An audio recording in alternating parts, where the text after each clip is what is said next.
Good evening and welcome to our COVID-19 update. I am Ladi Akeredoluale. Here are the highlights at this hour. Federal government approves indigenous test kits for COVID-19, saying it promises cheaper cost. Mixed reactions trail federal government's decision not to reopen schools.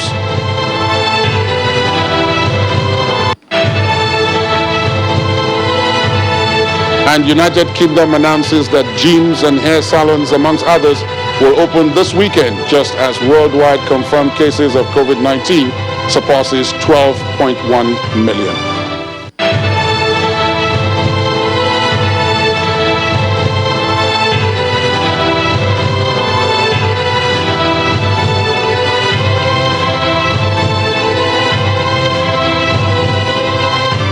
The federal government has announced the indigenous development and validation of a test kit for the identification of SARS-CoV-2, the causative agent for COVID-19. Addressing a World Press Conference in Abuja today, the Minister of Science and Technology, Dr. Ogbonnaya Onu, says the test kit, known as RNA Swift, has a high precision result for testing for COVID-19, and it will be commercially available at an affordable price. The kit is developed by the National Biotechnology Development Agency, and the minister explains that there are plans to test 5 million farmers with the kit in the coming months. The RNA Swift test kit has the capacity in an accurate manner, also in a sensitive manner, and in an affordable, with affordable cost, to detect SARS-CoV-2, which is the causative agent of COVID-19. The African Development Bank is interested because this is a Nigerian product. This is an African product meant to solve Nigerian and African problems. And they are committed to assist in so many ways, particularly to make sure that all Africans who want to be tested can be tested. Because with this test kit, you will test far more people than you would have done if we were to use the technology that is now available. But yet, this new technology is not only accurate, but is also sensitive and equally affordable.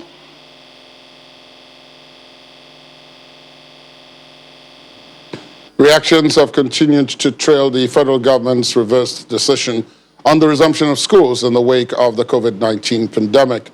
The resumption date, which was initially predicated on students doing external exams from August the 4th to September the 5th, was for students in graduating classes of Primary 6, GSS3 and SS3.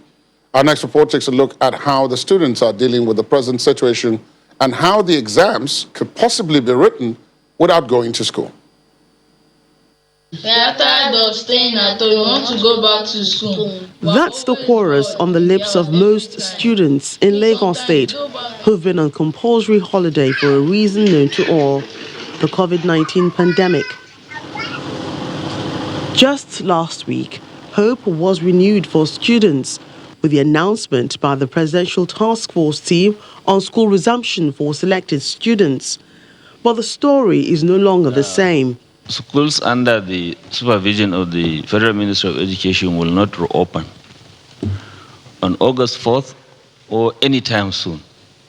An education expert, Professor Abiola Awoshika Fakwetu, believes the West African Senior School Certificate Examination can be written without gathering the students together. There are so many things that WAEC could have put in place. I mean, all these months, and they have the money, they have the clout. They could have had companies create these technologies for them, so that, students don't have to be in a hall, in a place for them to have their examination. Good evening, Mr. Governor of Lagos State. The Lagos State government is yet to decide if transitioning and graduating students will still resume on August the 3rd. While it's waiting to make this decision, the Muslim Students Society of Nigeria in Lagos cautions against the hasty reopening of schools in Lagos.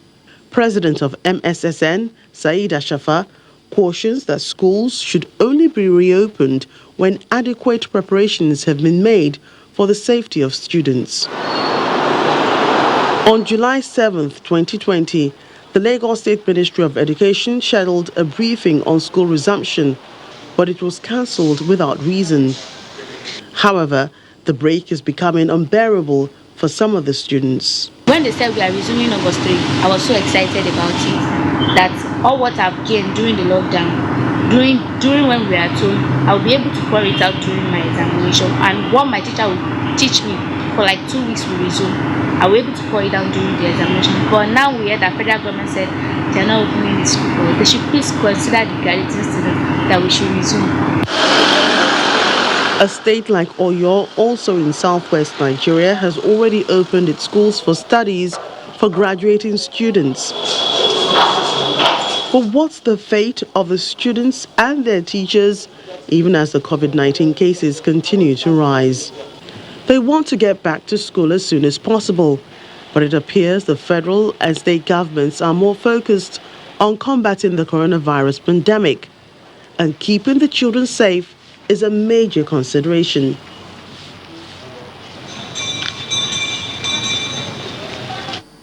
The Academic Staff Union of Polytechnics says plans to reopen the campuses for students amidst rising cases of COVID-19 is premature, especially when the government has not addressed the lingering labor issues affecting its members.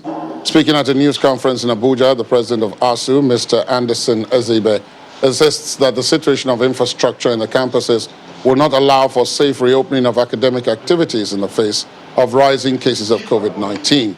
The ASU president also maintains that lecturers will not hesitate to embark on an industrial action should the campuses be reopened without the government addressing the lingering labor issues, which include the non-payment of arrears of the new minimum wage, consequential adjustments for their members. Our members in federal institutions are owed portions of the financial implications of promotion exercises dating back as 2017, while in many states, promotion exercises remain a mirage.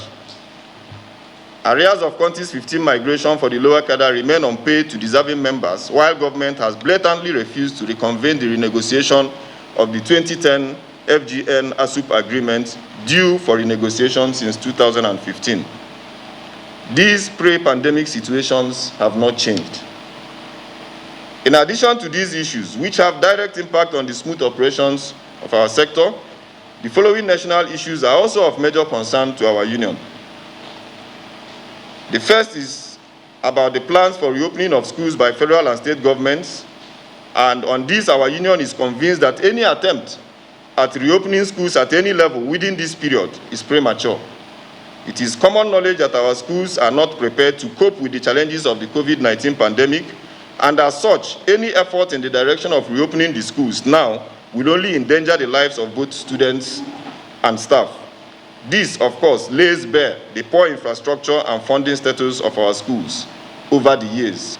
It is equally our hope that the government will seize this opportunity to avert an industrial crisis post-pandemic in our institutions by diligently responding to the issues raised in this press statement.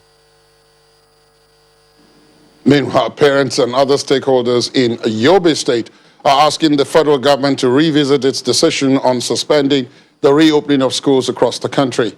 Some residents of the state who spoke to Channels Television in Damaturu say the children have overstayed at home and there is the need to put in place safety protocols and allow them to resume academic activities. This picture has become the case in a while now.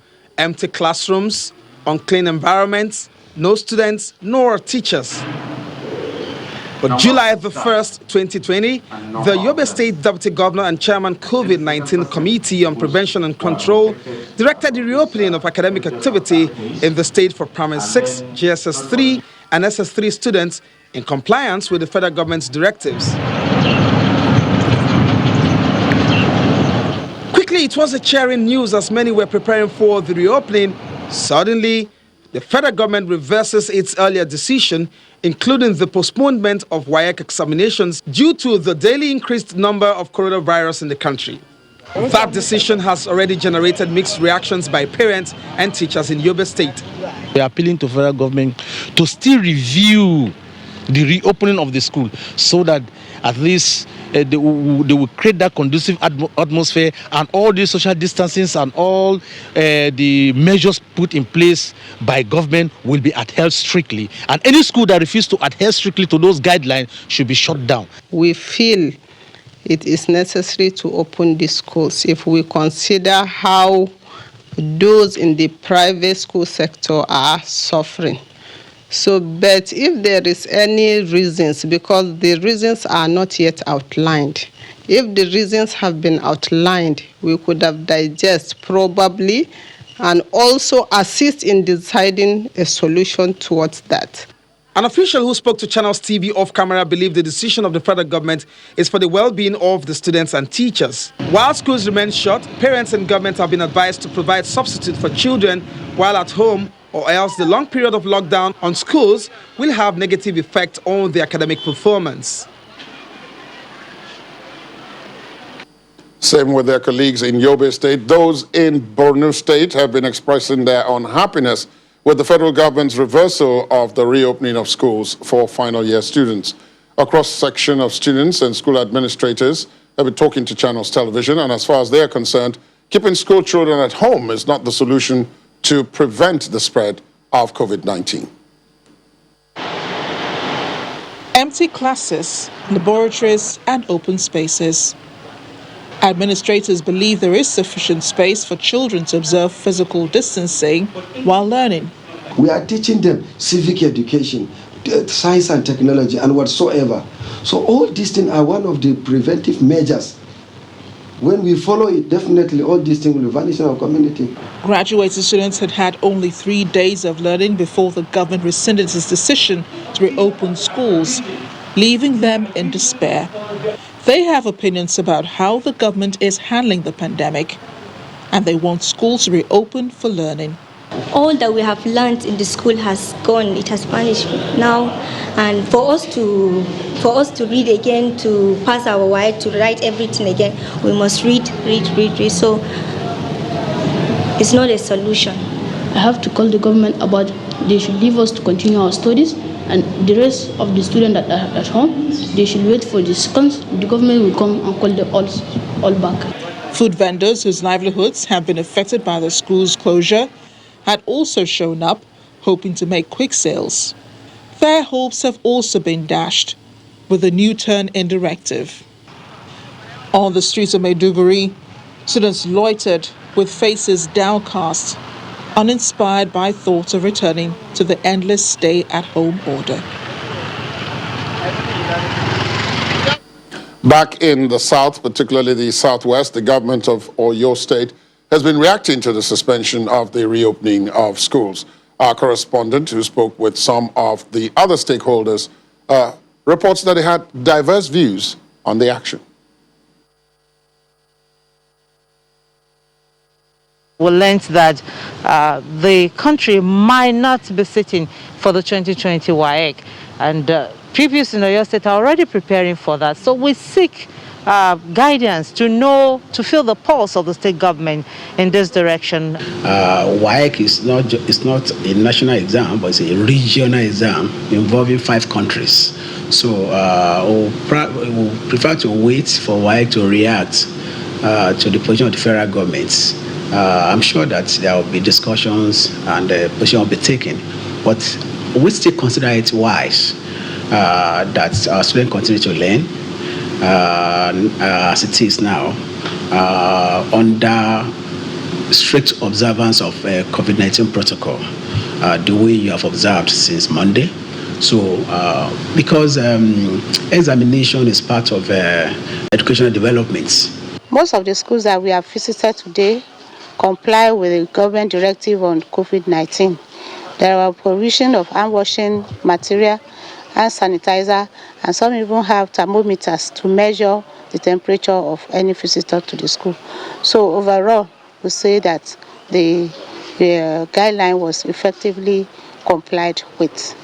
Even schools that are not yet registered, they did comply with the COVID-19. At least there were signs of compliance with the government directive. Well, deliberations are underway by various stakeholders to determine the next step to be taken in the face of this pronouncement that the country might not be participating in the coming in this year's WAEC. It's a tough call, but we don't know what will happen because Nigeria is also one of the 5 signatories to the WAEC Charter. There are 5 West African countries who key into this. How this plays out, we do not know, but events in the coming days will determine what exactly would happen. For COVID-19 update, Bukola Oriowo. Thank you very much, Bukola. In neighboring Ogun State, the government as well as the Nigerian Union of Teachers say that the decision of the federal government becomes imperative in view of the spike in numbers in terms of the community transmission of COVID-19. While some residents disagreed with that decision as well as the development. Ogun State has recorded over 4,000 active cases of the virus, or 400 active cases of the virus, with about 20 deaths. 3 months and still counting since schools and religious centers have remained shut, owing to the coronavirus pandemic across the country. Ogun State, southwest Nigeria, is not, however, immune as the state continued to witness community spread of the virus. Although there have been discussions between the state government and stakeholders on possible reopening of schools in the state, with the decision of the federal government on the suspension of reopening of schools, the State Union of Teachers seems in line with the federal government. As we can see that this is the type of atmosphere that even aid the spread of this COVID-19. So it is not the best of time for us to reopen our schools for our children, most especially when we are talking about their life and their health. We cannot compromise our stand, and we cannot trade the health and the life of our pupils, our students, and even as parents of our children with that of either WAEC exam or any education. The Ogun State government did not agree less, but called for the deployment of technology to aid teaching and learning processes, especially during this trying period. It's a sad time, I must say, because at the same time, it's a good time that is opening our eyes to our gaps. So as a country, this is a time where we need to look at it, at what can we do to actually bring all our schools to 21st century standard. And that's the place of technology. Technology plays a very long way in our lives. Technology has come to stay. This 45-year-old father of 3 disagreed strongly with this decision. I think the federal government, has got it all wrong, by saying that, by recapitulating on what has been earlier said by the Minister of State for Education, that WAEC will commence by August 4th. So they just have to go back to the drawing board and allow the school to be open, even if it's going to be in batches. But beyond those for and against, the safety of these pupils should be considered paramount in the face of the community spread of the virus.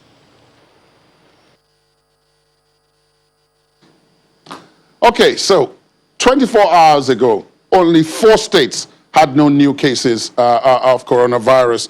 We're talking about Ebonyi, Jigawa, Zamfara, and Kogi states. According to the Nigeria Center for Disease Control, even though the states have recorded 503, 318, 76, and 5 confirmed cases each, all the patients have recovered except for those who have died as a result of complications.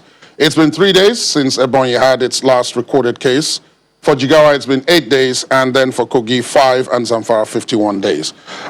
Now, let's take a look at our COVID-19 case monitoring dashboard here. These are the figures as they stand now, and these figures were generated over the last 24 hours. 30,249 confirmed cases. We've had 12,373 recoveries. Unfortunately, 684 deaths. this is a key number. These are the cases that are being managed at the moment. 17,102. That's the record on the board. Now, several states, if we take a look at one of the key states, one of the 5 key states here, which is Ogun, is actually one of the top 10 states, and that was the state from which the report about people commending the federal government and criticizing it for opening or not reopening schools. So let's take a look at what is happening in Ogun State. These numbers, we're using these numbers just to highlight a trend in terms of the local governments. These are not the numbers of today. These numbers were generated last 2 days ago. So taking a look at Ogun now, and you can see some of the real key hotspots here, the major one being around the Abeokuta area. But if you take a look at the local government breakdown, you'll see that the really big number is in Ado-Ota, where we have, I think, if we check that, yes, 495 cases in Ado-Ota. And that may have something to do with the fact that Ado-Ota local government is a border area. It's a border area that links Lagos from Ogun State. It's a border area that also links to international borders at Seme. Some food for thought there for those who may be wondering what is happening and why that area has such large numbers. We'll take a break, and when we come back, we'll expand the discussion, take a look at some more of these numbers, and discuss with our guests. Please stay on with us.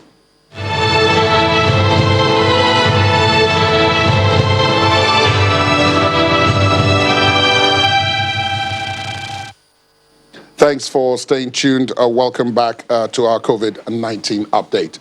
More airlines are taking to the skies, with domestic flight operations continuing, particularly in the nation's commercial capital, Lagos, as authorities stagger operations to minimize crowding. At the Murtala Mohammed Airport Terminal 2, passengers were observed obeying the COVID-19 guidelines, while another explained how an aircraft had to abort a flight just before it took off. From the exterior of the Murtala Mohammed Airport 2 in Lagos, passengers take to the new normal, observing the social distancing rules.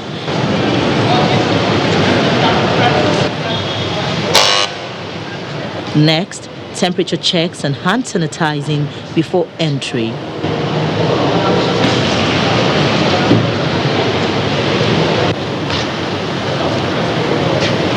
Then to the check-in counter, where there is no close human contact.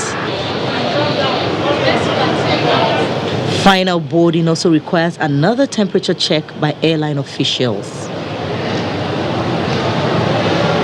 For another airline, boarding proceeds with roll calling.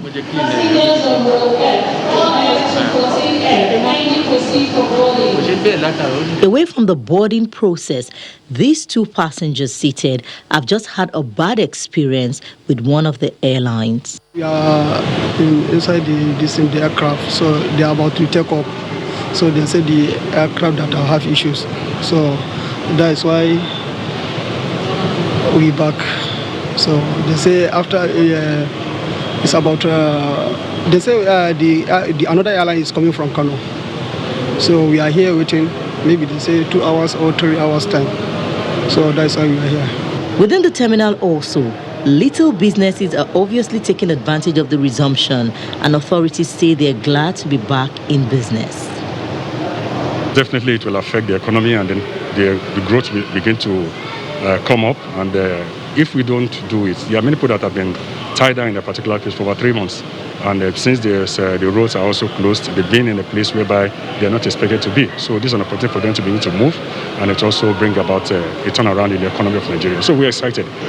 As local flights continue in the midst of the COVID-19 pandemic, aviation authorities should give priority to air safety compliance measures while striving to reduce the economic losses suffered by the industry. Bukola Joe Uketumbi, Channels Television News. I'm now being joined from our Abuja studios by an epidemiologist who is also the national coordinator of the Stop Transmission of Polio under the African Field Epidemiology Network, AFINET, Dr. Ndagal Nasil Yar Waziri. Thank you for your time this evening and welcome to the program. Thank you for having me. Good evening. Let's start with the issue of the schools. Were you surprised by the reversal of the decision, the initial decision to reopen the schools, at least for graduating classes, by the federal government? Are you surprised by the reversal? Well, looking at what has happened in other countries, this is not surprising. So for us to open our schools, we need to put in measures that will, first of all, protect the lives of our children, but also their well-being. So if you look at countries like Israel, Israel opened school, and a few weeks later, they had to close down because there was an increase in number of cases. Countries that have been able to open up schools and continue had to put stringent measures, the non-pharmaceutical interventions. They had to, if you look at countries like Denmark and Finland, the normal average class size, even before COVID, was just around 20 pupils in a class. But with COVID and then with the reopening, some of them divided the classes into either 2 or 3. So you have 7, 8, maximum 10 children in a class. They put in hand washing mechanism, washing of the teaching equipment, and continuous cleaning of the teaching equipment. Children are required to wash their hands 3 to 4 times while they are in school. If we don't have these measures in place in Nigeria that will protect our children, it's not yet time to say, let the kids go to school. Let's not forget that, yes, children are they have very mild or no symptoms of coronavirus infection. But then when they get to school and they get infected, they will take this infection back home. They will infect their parents, but also their grandparents, where most homes in Nigeria have elderly persons living with them. So we need to protect our children, but also protect the vulnerable population. So I'm not surprised about the reversal of the reopening of the school by the federal government. I'm not sure we are there yet. You were part of the successful Stop Polio campaign. Of course, Nigeria having been declared now polio-free. Where are we getting it wrong with this one in terms of communicating to the people and that helping to curb community transmission? Because it does seem as if very few people are listening, and more importantly, very few people, or even fewer people, are complying. The issue of face masks, the issue of social distancing, and all of that. And then the fact that people don't seem to realize how serious we are told that this virus is. So I think we missed the communication from the beginning. We were dealing with a new disease. Really, nobody knew how it is transmitted. People weren't sure who were the people at risk, which population was at risk. The average Nigerian thought this is a big man's disease. They never believed it would get to the community. So because of that, there's a lot of perception that COVID cannot get to me, COVID cannot get to my community, or COVID is not even real. There's a lot of disbelief. I think that is what has led us to where we are today. People don't believe that we have COVID in Nigeria. If you speak with people, you find people just want to wear the mask because they are being restricted from getting into places without a mask. And once they are out of the place, they remove it, or once they've been able to gain access, because they don't believe that they can get the COVID-19, they can be infected with the coronavirus. But COVID is real. We need to get back to the drawing board and think about communication for education. So how do we educate the populace to believe that they need to take responsibility, not just for themselves, but also for their families, for their neighbors, for our vulnerable populations? How do we protect them? What can I do to protect the next person from becoming infected with COVID-19? So we need to do a lot of communication for education. Looking at the polio program, we had to engage community leaders, traditional leaders, religious leaders. So we need to engage people at the grassroots to be able to speak to their communities, because a lot of people have trust in their communities. They believe in their leaders, they believe in the religious leaders, but unfortunately, a lot of people don't really have trust in the government. They believe more of what the local person takes to them, especially in the local community, than what they hear from other sources. So we need to find a way of reaching down to the grassroots, reaching down to our communities, most especially because we have active community transmission at the moment in Nigeria. Indeed, we do. Dr. Ndadi Nasilia Waziri, thank you so much for your time this evening. Dr. Waziri joined us from our studios in Abuja this evening. Thank you so much for your time. Thank you so much for having me too. From there, we come back to the Amowo-Dofin area of Lagos State, where we've been joined via Skype by a public health physician, Dr. Japhet Olugbogi. Dr. Olugbogi, thank you for your time. Welcome to the program this evening. Any surprises with the issue of the schools? When the federal government said they were going to reopen them, there was muted applause, as it were. But now it's gone back on its word. Thank you very much for having me tonight. Well, yes, reopening schools or not reopening schools, people were expecting the government to reopen schools when they already said they were going to reopen them. But is it the right time for us to reopen the schools? I think we all know the answer. The answer is no. Because for us to reopen the schools, even for those who want to write exams, for those who, for SS3 or GSS3 students who want to write exams, we would have to put in a lot of protocols in place for them to observe. We need to decontaminate the schools before and after each class. We need to spread pupils out in classes on seats to ensure they maintain social distancing. We need to ensure that they wash their hands with soap and running water. We also ensure that each of them wears their mask every time. Do we have running water in all our schools? Or do we have the facility to decontaminate before and after? We have all the facilities that we need to ensure that these pupils do not contract the infection and bring the virus home to their friends, to their mother, to their parents. Do we have all these things, protocols? Can we actually ensure that these things are maintained in the schools? For instance, we are still trying to get adults in the community, in the society, to observe all these protocols, to wear their mask when they should, to observe social distancing when they should, to wash their hands when they should. We are still having it difficult to ensure this is entrenched within adults in the society. How much more kids, how much more pupils.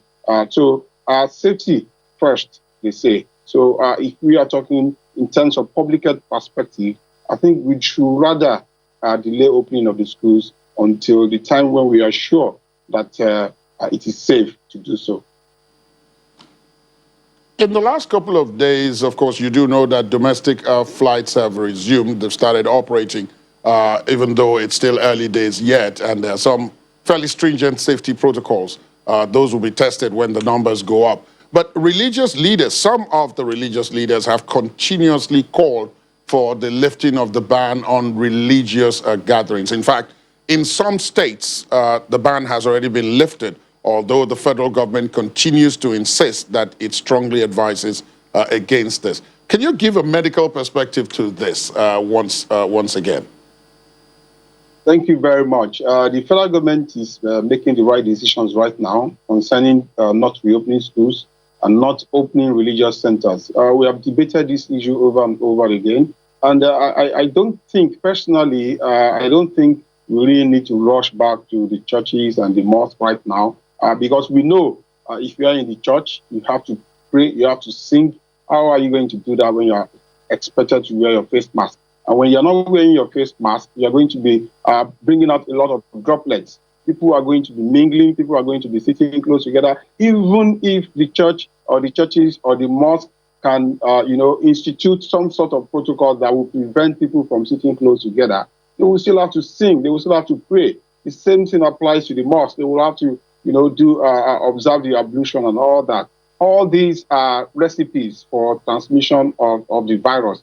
So there's no need for us to hurry back to the churches and to the mosques and other religious centers. We should wait until it is safe to do so. We don't have the cure for the virus. We don't have vaccines for the virus. So we are better off prevent things or activities that will ensure that we spread the virus easily. So we should linger on that for now. I must ask you also about this issue of increased testing. Just today, the Nigeria Governors Forum did resolve that at the level of the states, they wanted to do more testing.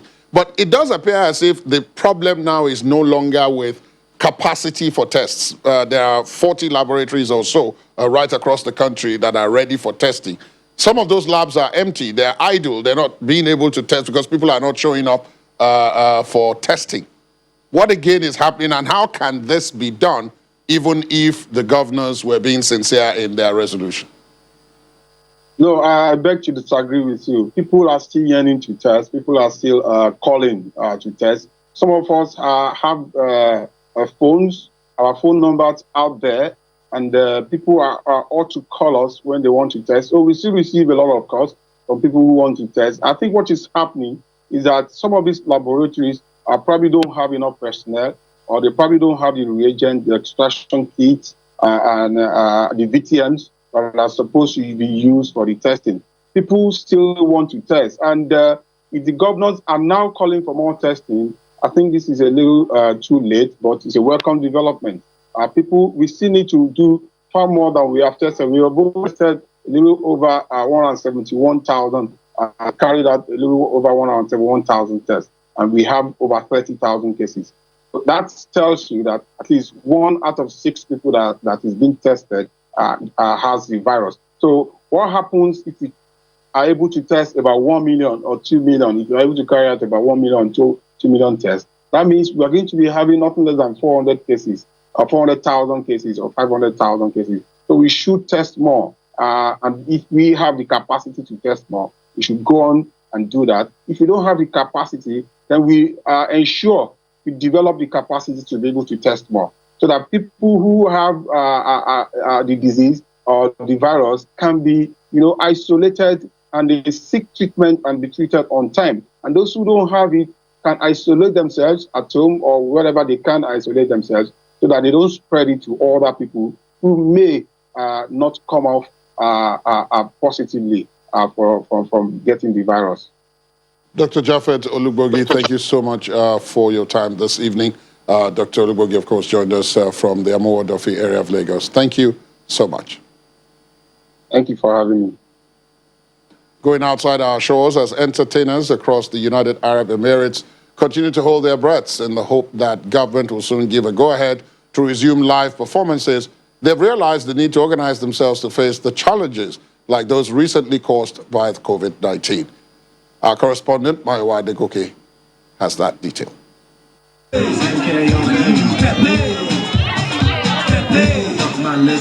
Scenes like this are yet to return to Dubai, although the economy is reopening.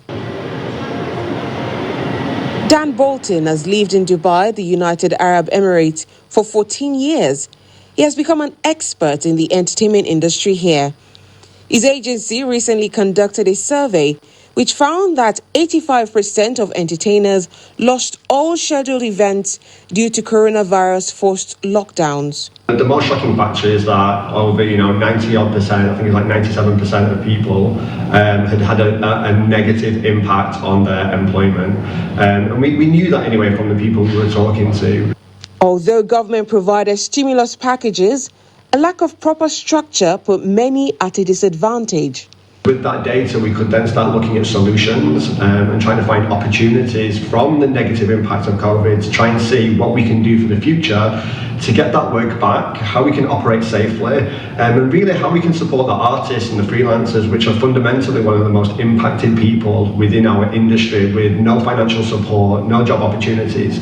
And many people have not actually worked since the beginning of March. So majority of the people who were getting these supports were people who actually organize events that have some form of paper trail to back it up in terms of these were the investments we made in the event industry. These are all the, the disadvantage that they've had. So coming to the creatives part, who were the people who you book for these events, you don't have a paper trail for that. All you have is, I was booked for a show and I can't perform anymore. But then you still have your bills that keeps coming in and all of that. So either way, there are people who are benefiting and there are those who aren't. African entertainers may have been the worst hit, as hardly any of them was able to land any virtual event job sponsored by corporate organizations. It's been bad for a lot of African entertainers because they don't, approach other brands. So you gotta have to ensure that whatever you're doing as an entertainer, you're not just focusing on selling your talent to Africans alone. We always push times 10 than the other colors, you understand, like European and Americans. But as a Nigerian, it's actually very, very hard. We have to push times 10 for us to be able to be seen in the UAE musical industry.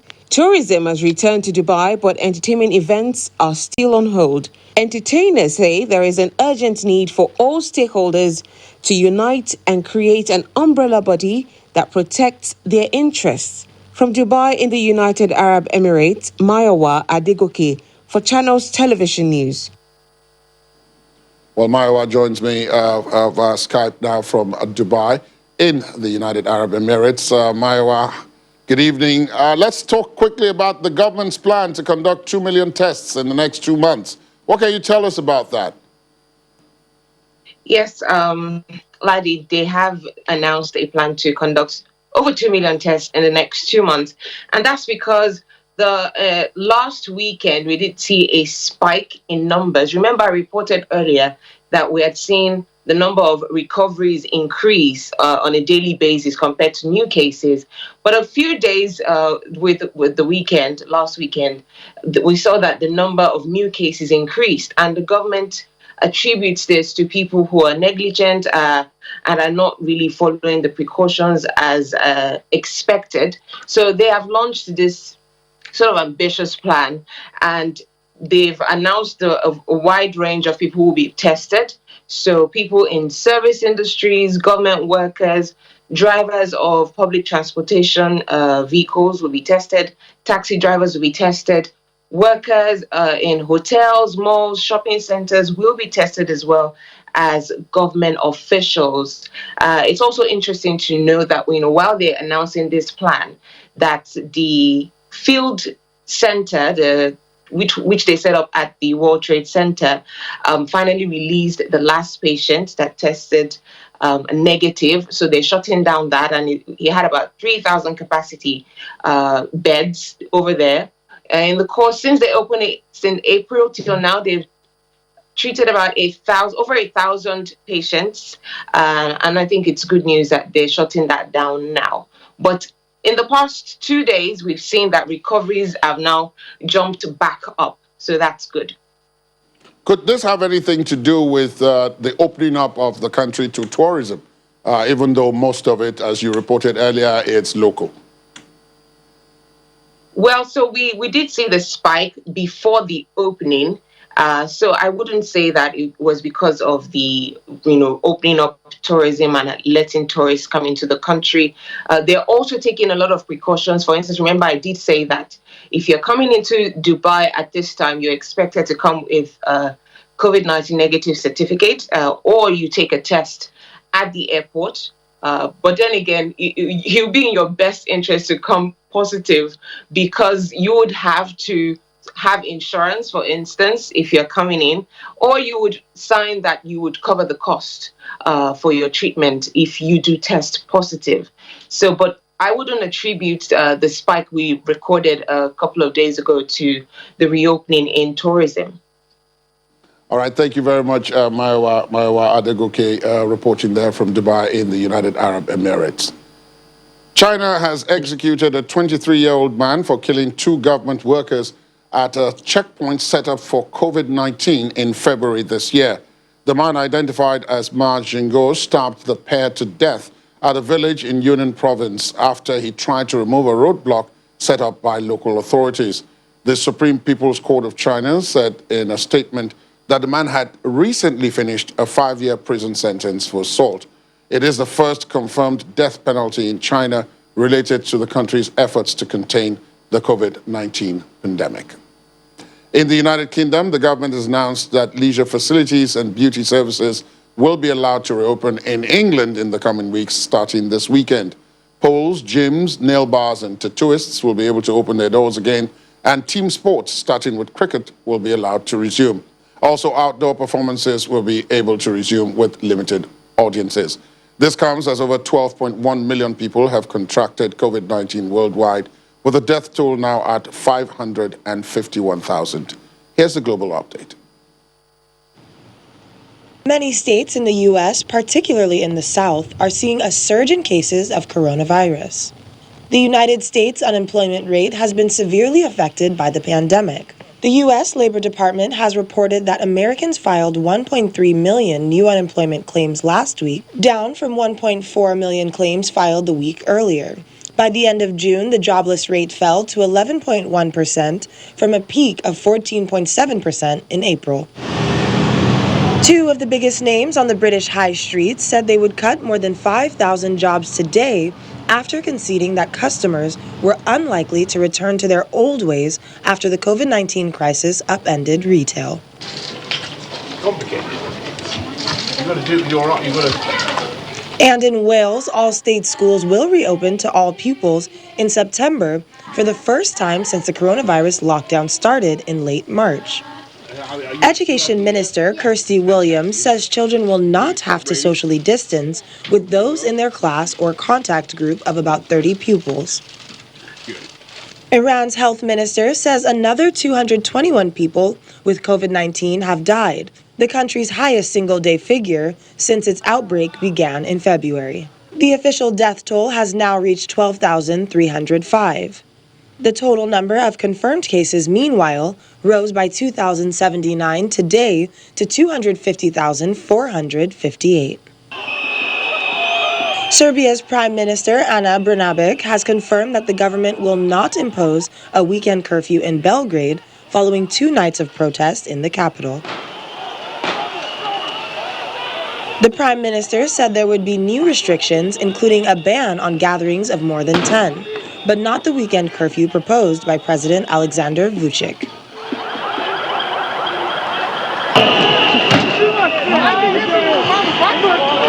Researchers in Greece say they are close to launching a molecular test to detect COVID-19, which could provide a cheaper alternative to imported kits and uninterrupted access to supplies.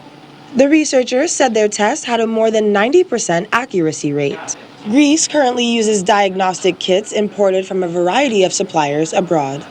The potential new test would use nasal swab samples and could be available in the coming future. As domestic travel by air enters day 2, the NCDC is advising travelers to adhere to recommended measures to reduce the risk of COVID-19. The center continues to work closely with the NCAA and FAN and other relevant authorities to ensure safe air travel.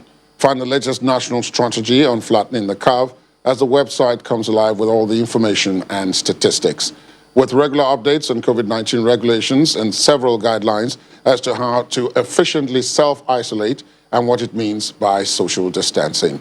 You can access emergency contacts as well if you need to. A live feed of the World Health Organization's website also has regular updates about the spread of the pandemic.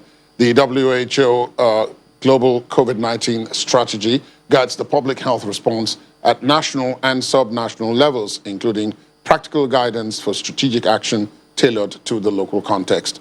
You can also take a closer look at some of the numbers in real time. Of course, our website, channelstv.com, is live with story updates, not just of COVID-19, but indeed every other thing. That's the COVID-19 update tonight. Thank you for watching. I am Ladi Akiridoluale. Good night.